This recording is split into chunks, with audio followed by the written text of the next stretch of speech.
All right, everyone, let's give a nice round of applause to Ms. Fowler.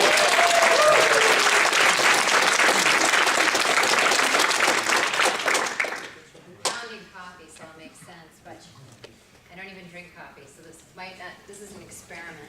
We'll see if it was a good idea. All right, so thanks again for coming. Yeah. All right, have you done many shows, conventions? Did you do many? I just this year, I probably did 4 or 5, or maybe this is 6 now, this summer, this hiatus, so, yeah. Oh, over the summer, you said? Since the summer? Yeah. Do you notice a difference between, geographically where you are, like the fan turnout, or what's it like? No, the fans are pretty much, because I even went to a few countries.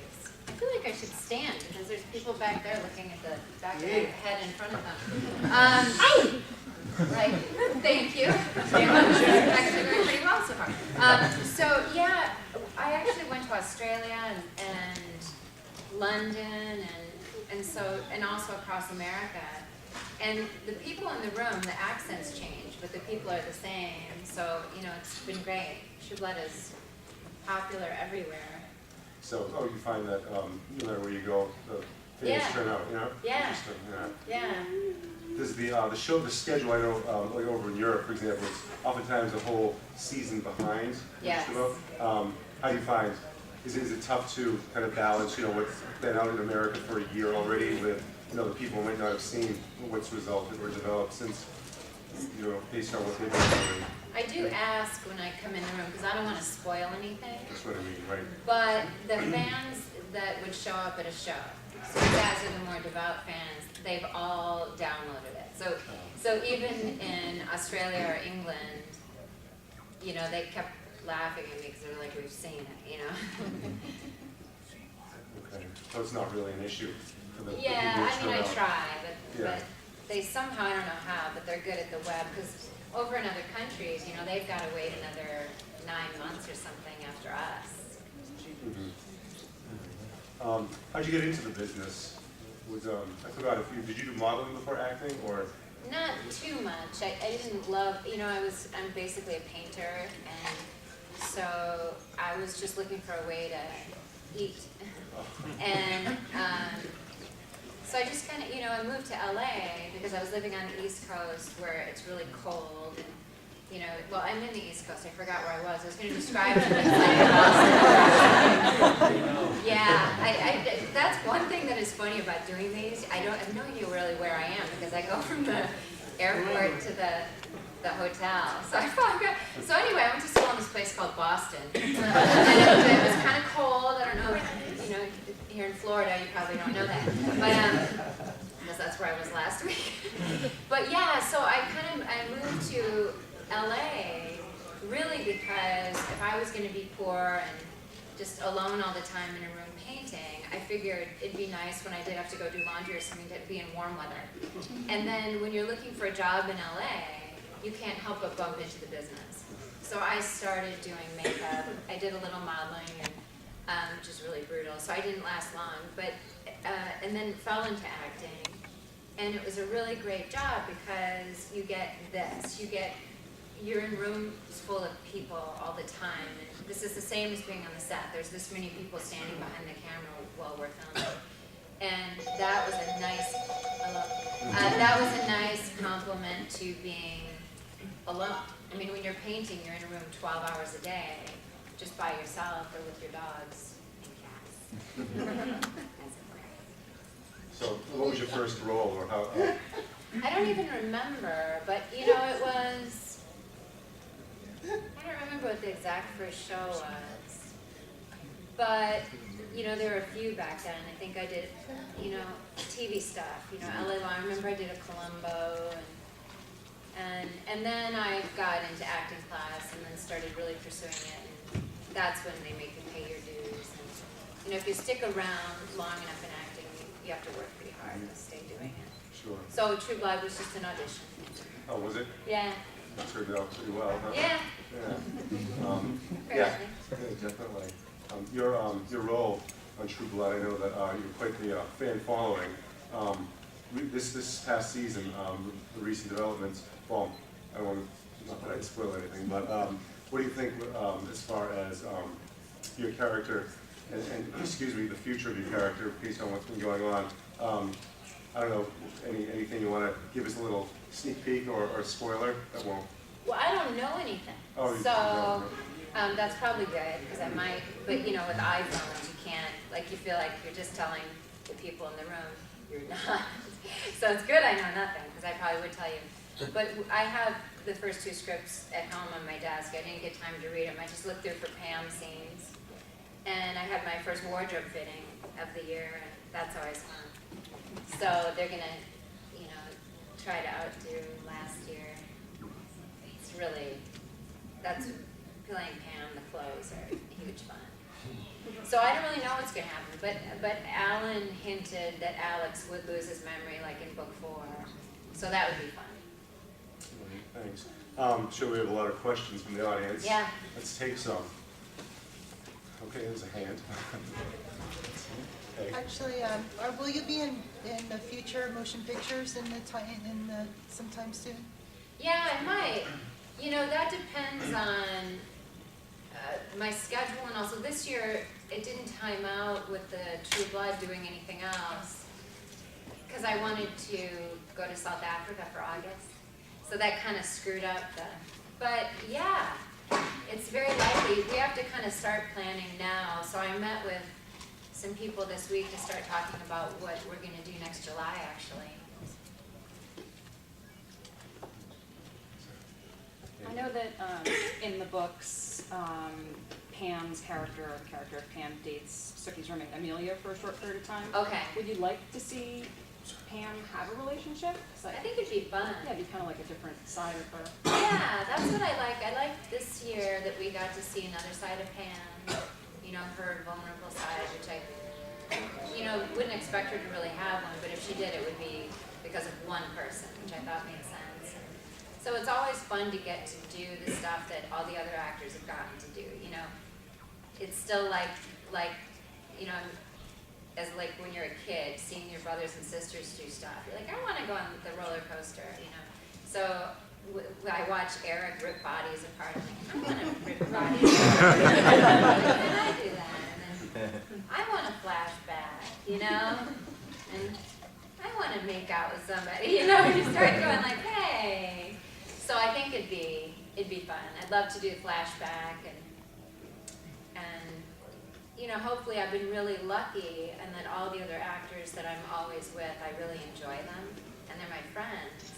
So I hope whoever they cast as my love interest, I like the person. You'd be good. Yeah, that would be great. I have to make out with some stranger. That was actually going to be my question. Yeah. Who would you like to see cast as your interest, your love interest? Yeah, I don't know. You know, really I don't have a picture in mind. I just hope that they're as enjoyable to be around as, because really Alex Anna, Stephen, Dennis O'Hare, the King of Mississippi, I just look forward to hanging out with them. So, and Natasha was actually great too, the girl played Yvetta. Yeah, so just hopefully I'm asking the universe for somebody pleasant. Do they play jokes on the set? There's a lot of pranks going on. None of them are sort of good stories to relate. Somehow they don't seem to translate. But Stephen is a huge prankster, but Ryan Fonson, I hear, is the worst. So Stephen likes to put funny labels around the makeup trailer, and they're just very funny. We spend a lot of time laughing.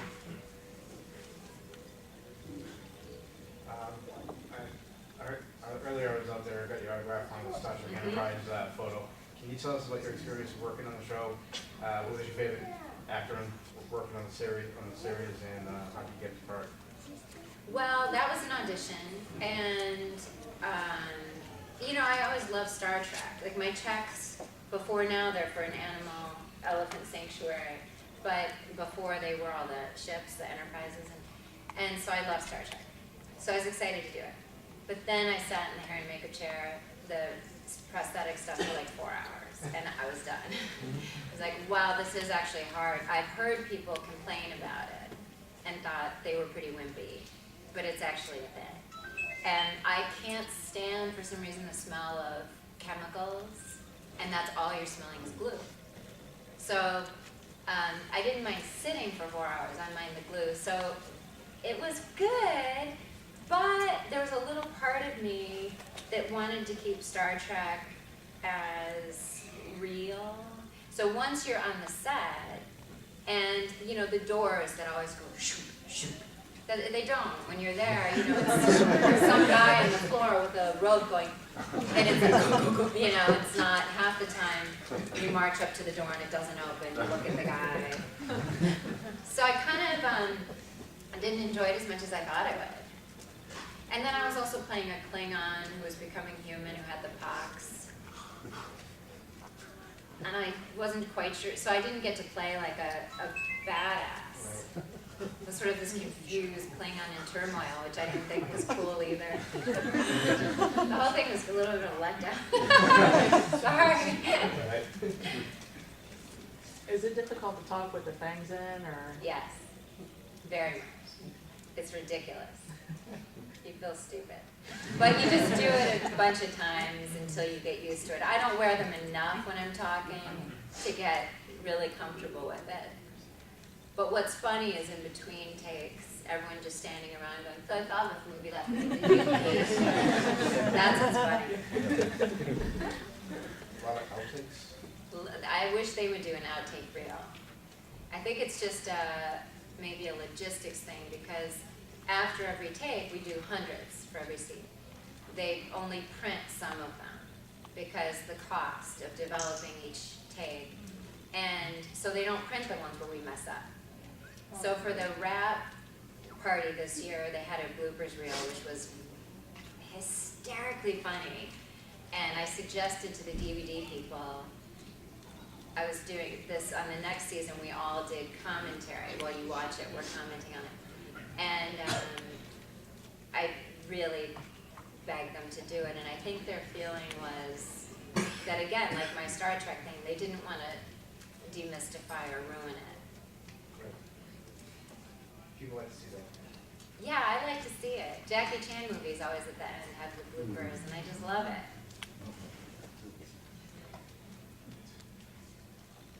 Let's see. There's our hand back there. It's down now. It's gonna be more. Okay. What are some of your favorite designers that you get to wear? Oh, yeah. You know, I never know who they are, but they come up with this one corset that I just tried on that looks like something out of Mad Max. But it's made by, oh, no one's recording, because Audrey said it's some like crazy guy in some basement, you know, that makes these things. And then there was this crazy, interesting, I thought it was a really neat dress from Iceland that I didn't end up wearing last year that I thought was really cool. And then I also think the outfits are just as entertaining, the ones where Pam is in like J. Crew or something. You know, I think that's always funny. Or in like something Jackie Onassis would have worn. I find that really entertaining. So to tell you the truth, I don't know who they are half the time, but the last fitting I tried on some cool, they were like some sort of MC Hammer cargo Mad Max pants. And I couldn't tell if they were totally awful or wonderful. So she gave them to me, so you'll probably see me wearing them. We'll figure out if they were wrong. So I don't know who they are. Even on the red carpet, they always give me a thing. I go, who are you wearing?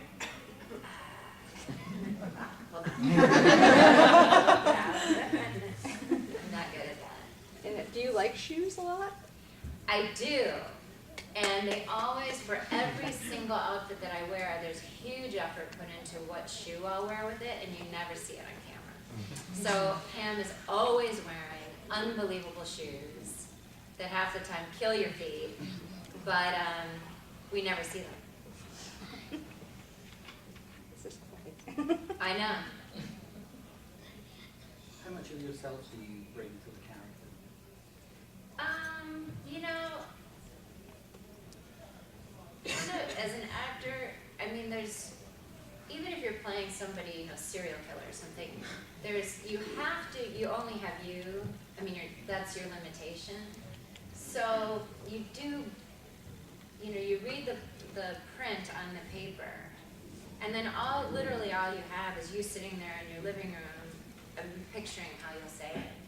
So it is you, but, you know, for most of the time, I do have a Pam's sensibility in me, but I've learned through, you know, my upbringing in the Midwest that you edit. So Pam doesn't edit. So the first thought that comes in her head, and what she's really thinking, she just says, that's the great thing about playing her, is I think she lives in a world where she doesn't give a shit. So, you know, she's dead, and what are you gonna do? You know, she's just decided to be, this is me, take it or leave it, I don't care. So, she's in there, but I'm just nicer. I have better manners. Is there a favorite scene that you can think of filming so far? It really. Yeah, I mean, I've been asked that before, and it's a complicated answer in a way, because the experience of filming it is completely different than once I watch it. I guess I mean, like, you know, what did you enjoy filming the most? Actually? Yeah, let's see, I really liked, I mean, the scenes where there's a whole bunch of us in it and a lot happens, they're really fun because I get to see everybody. And we're all there for 17 hours all day. And all you do, you know, there's endless 20-minute breaks, is you hang out and you talk. And that's really fun. But they're really long. So I really enjoyed those long scenes in Fantasia. You know, the fight scene was kind of odd. So I guess they're all wonderful. But the ones that stand out in my memory, the last ones we shot in Fantasia, you know, with the whole sequence it's so long, you know, with the king frying outside and everybody. Those were really fun because we just hung out for days on end.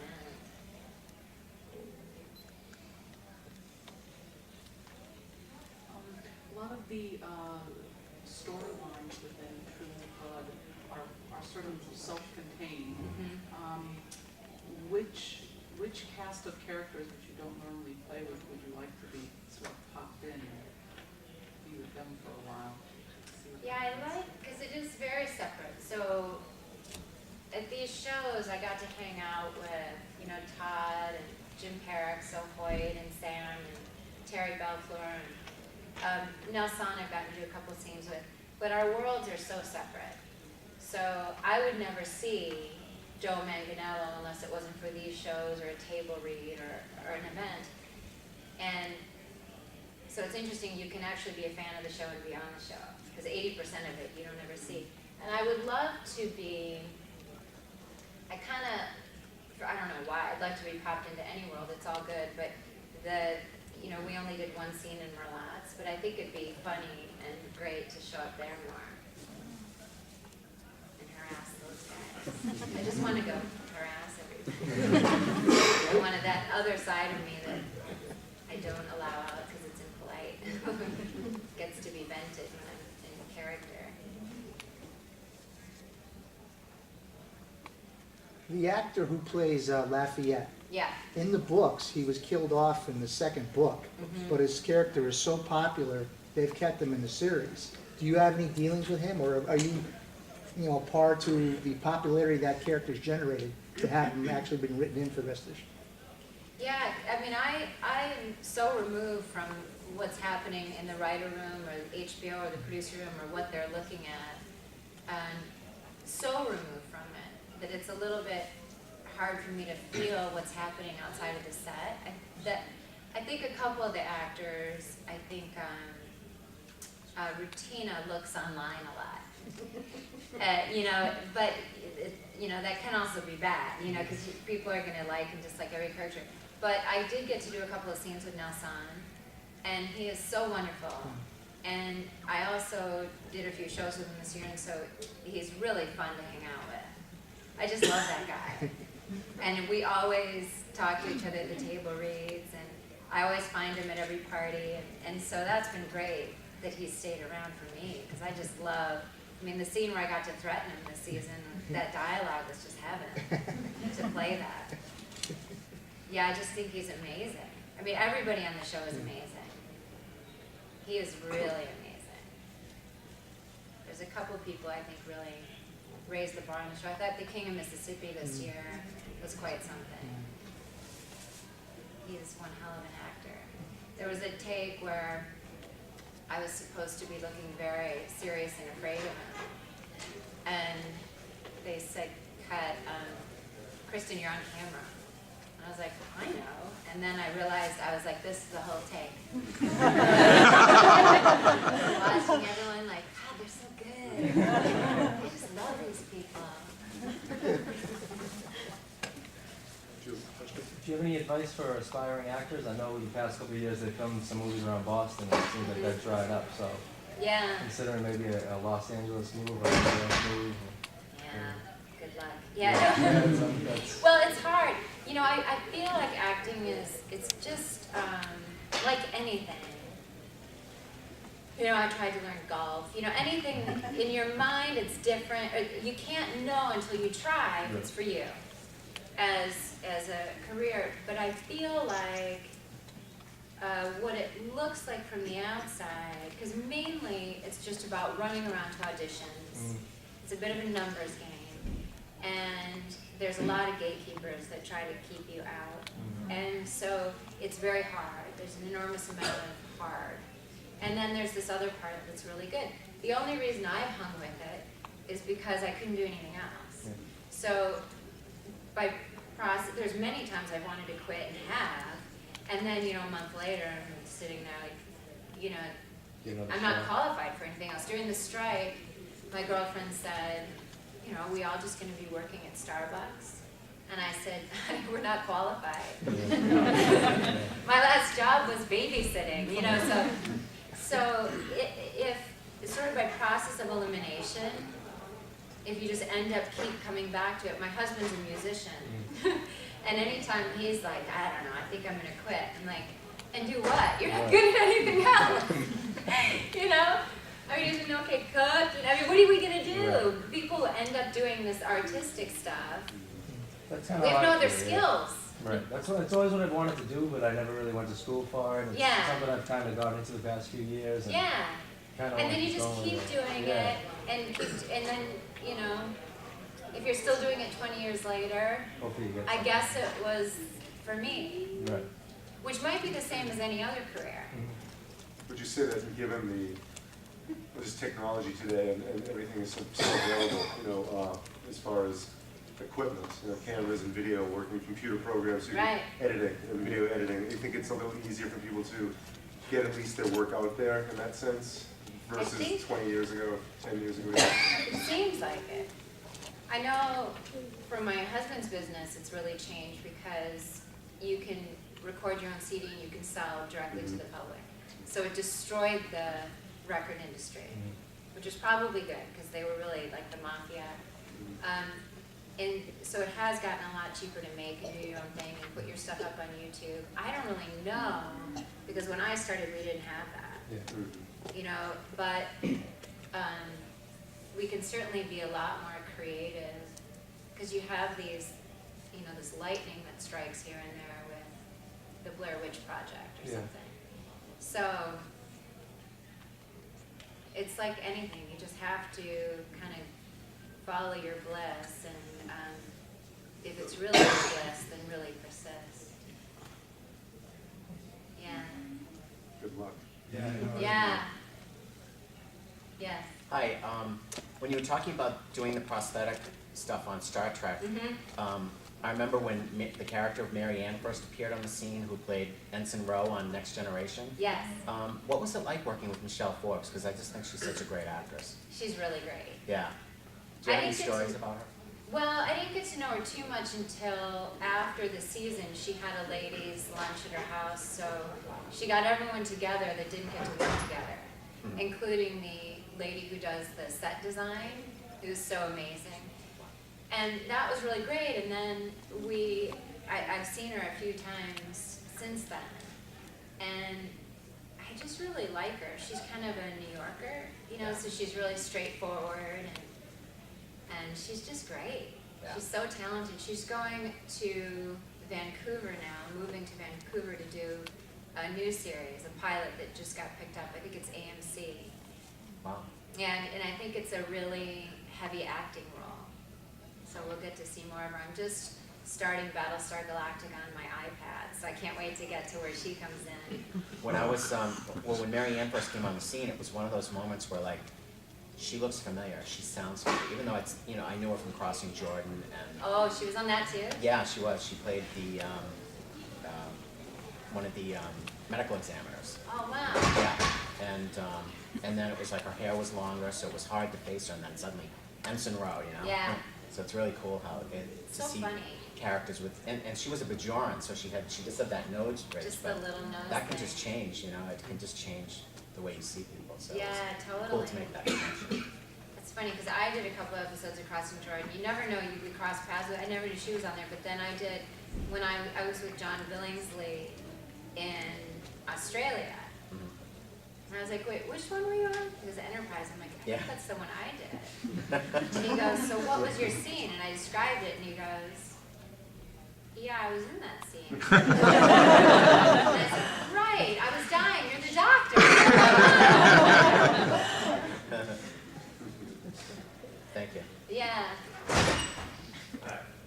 Sorry to say I never actually read the books, so I don't know if Pam has a backstory, but have you ever constructed your own backstory for Pam, you know, like what you would want her origins to be? I'm so lazy I haven't, or something.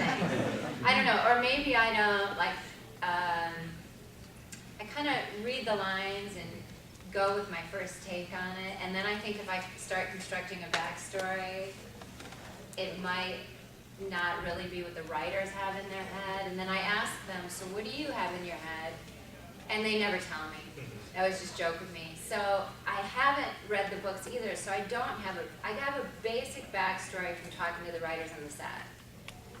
And I noticed that they changed Pam's last name this season.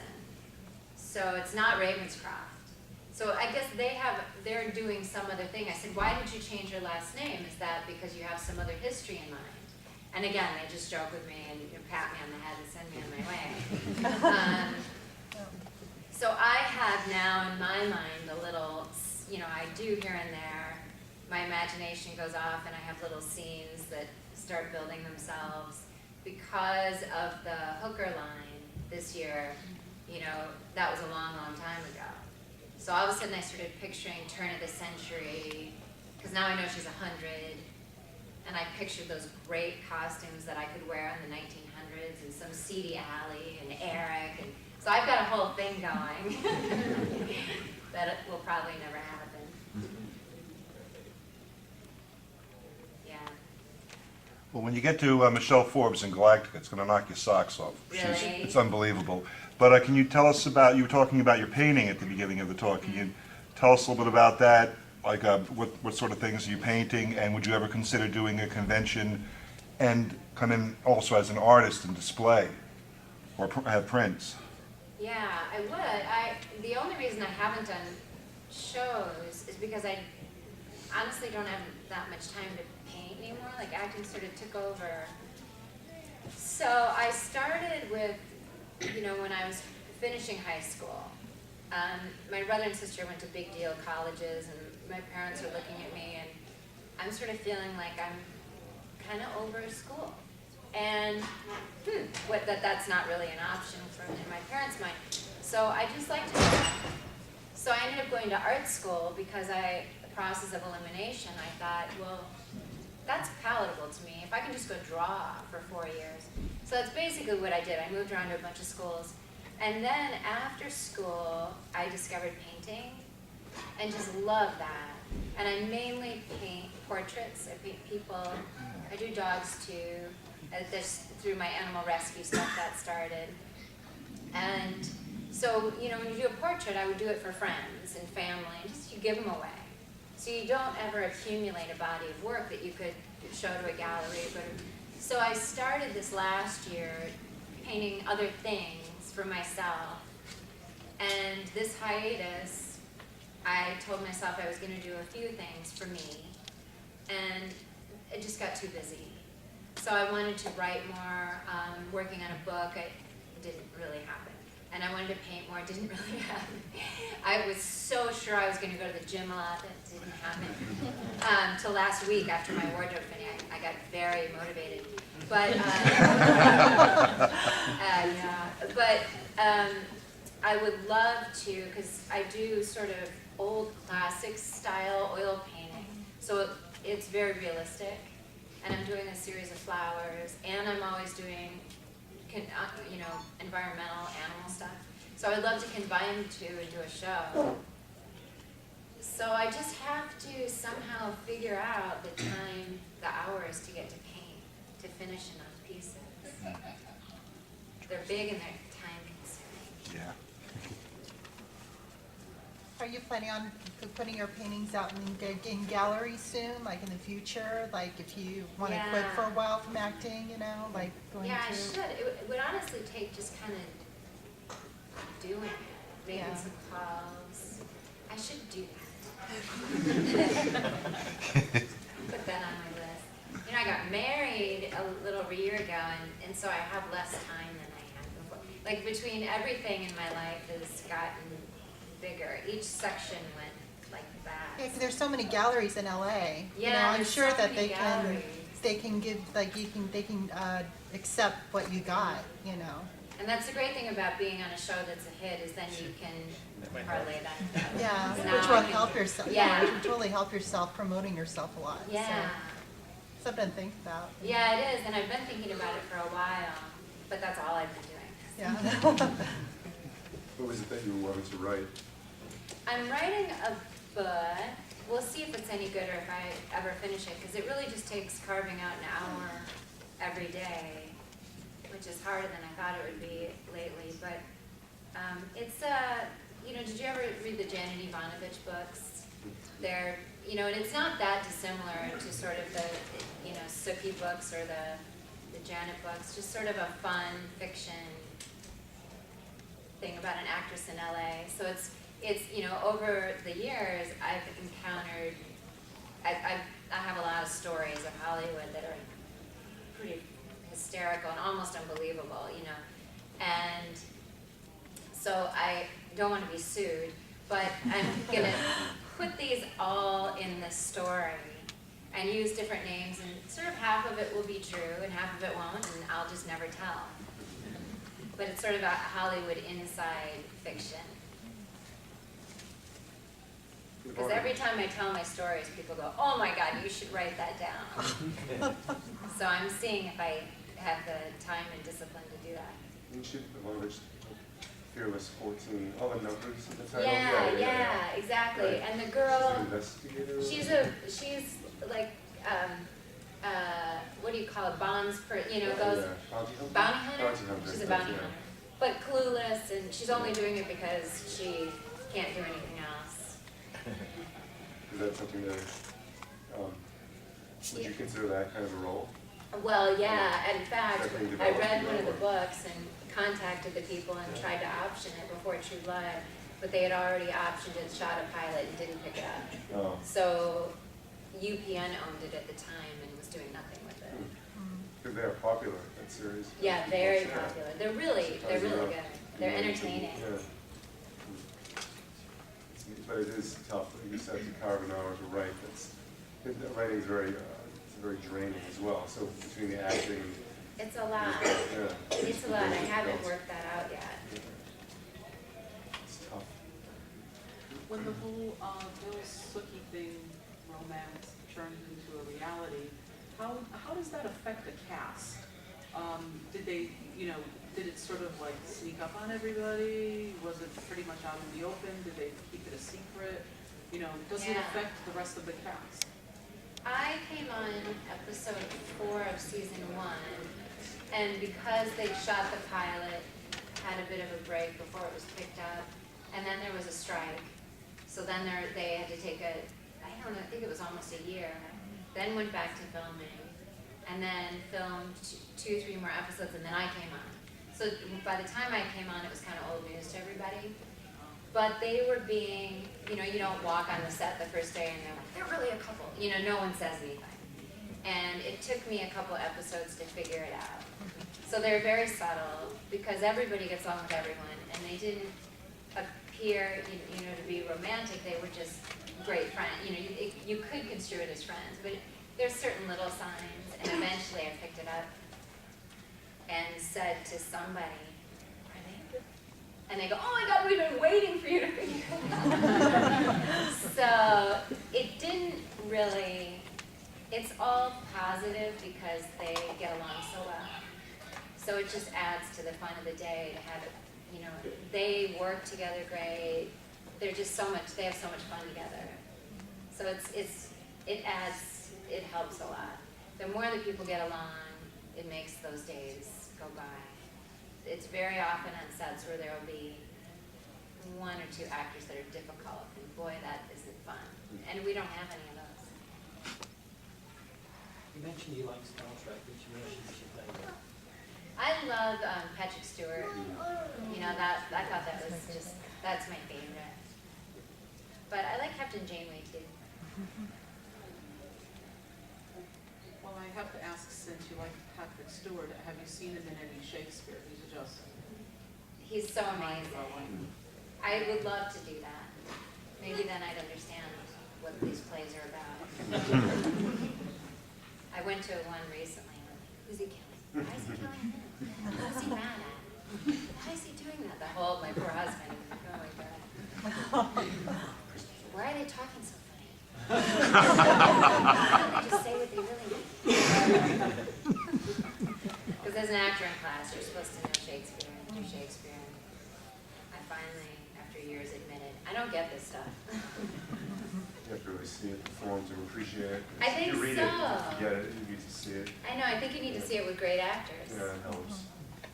I just wanted to check Okay, with you. yeah. Yeah. I guess I should go back and Yeah, do you- things. Yeah, everyone, please stop by Kristen's table. I'm sure she'll answer any questions you have. Thanks again. Let's give her a nice round of applause.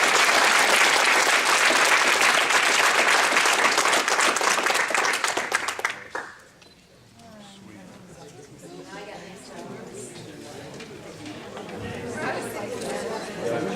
That's her. Joe. Oh, yeah?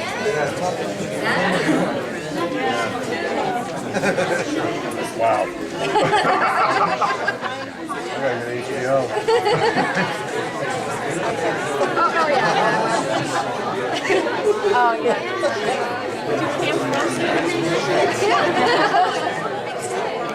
Well, the author. I know.